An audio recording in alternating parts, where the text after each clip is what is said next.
Hey, welcome to my Diamondback mountain bike restoration and spray paint. Hope you enjoy. Alright, here's the bike I picked up from Gumtree, 20 bucks, pretty good deal.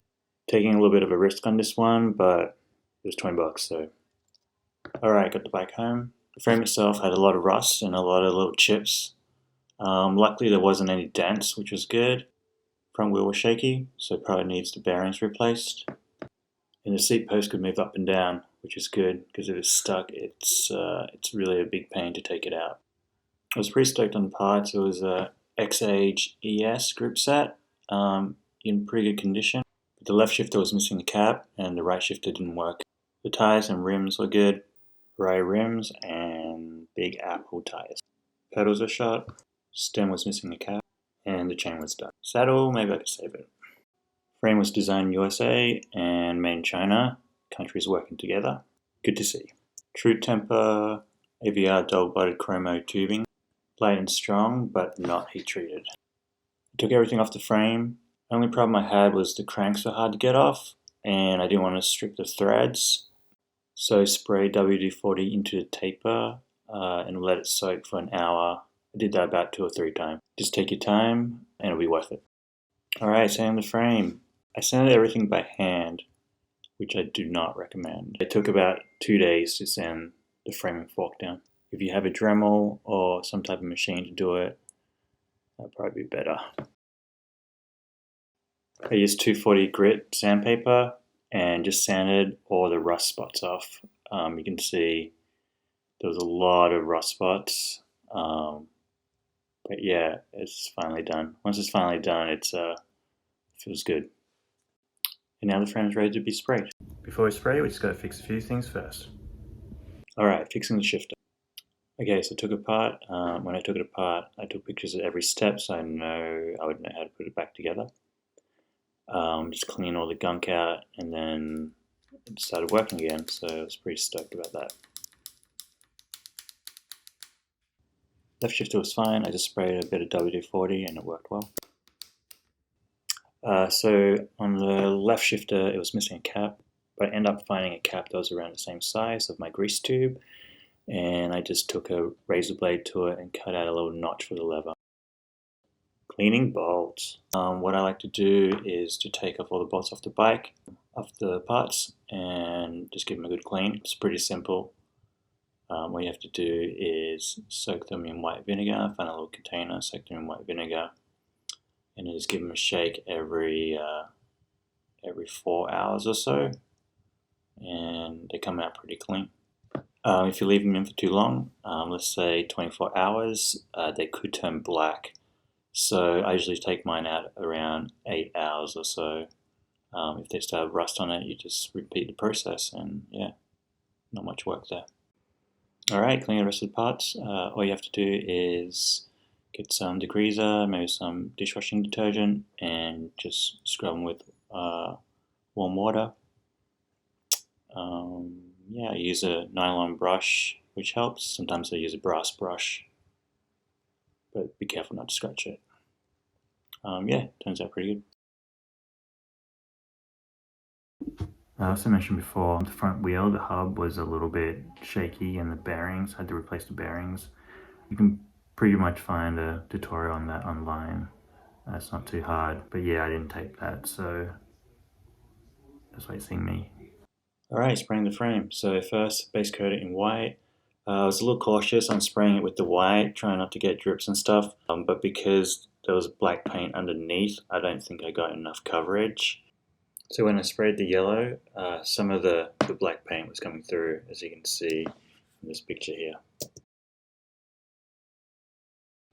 Alright, so I had to do the white base coat again. So just sprayed it all white again, making sure it was opaque and I had enough white paint on it. And then I could spray the yellow and then the pink on as well. So with the fade, I started off with the yellow first, and then did the pink on top, just doing it really slowly, just making sure you take your time. It's not perfect, but it turned out pretty well. Some people actually sand between coats, but yeah, I didn't do that, and it seemed to work. A little tip for spraying outside is just make sure you know which way the wind's blowing. Usually I just spray up in the air to see which way the mist goes, and then just rotate the frame accordingly. Yeah, it turned out pretty well. Until I got home.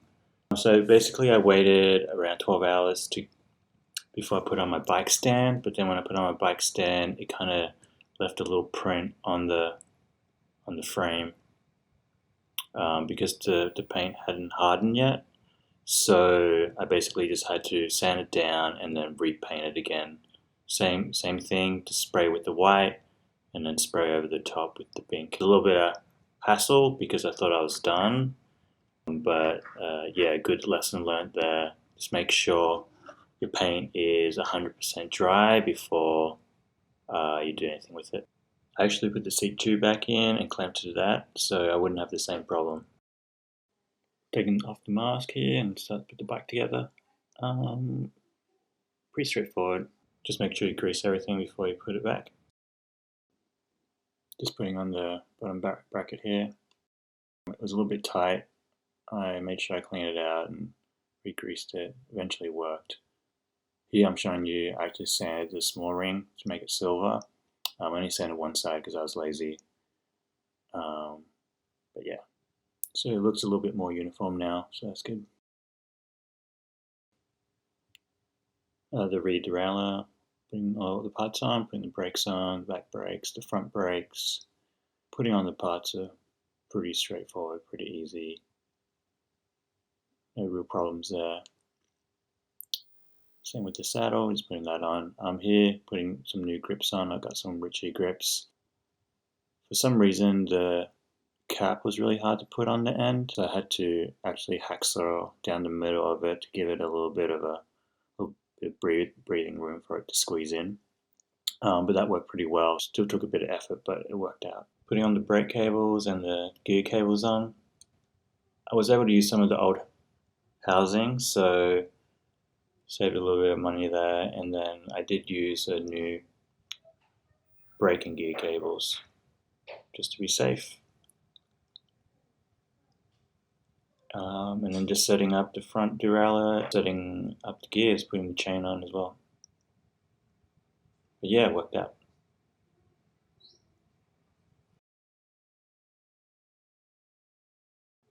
The only things I replaced was the pedals and the stem. This one didn't have a top cap on it, so I just got one off Marketplace. I could swap this one out once I figure out how to either find a cap or make one.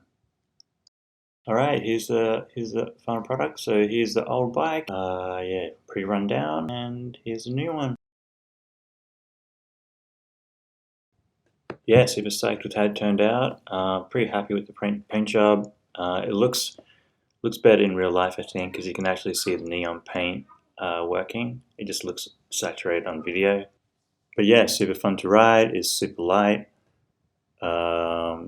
The tires work quite well, actually. I don't really go off-road too much, so it's good on the streets.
Definitely need a chainstay guard.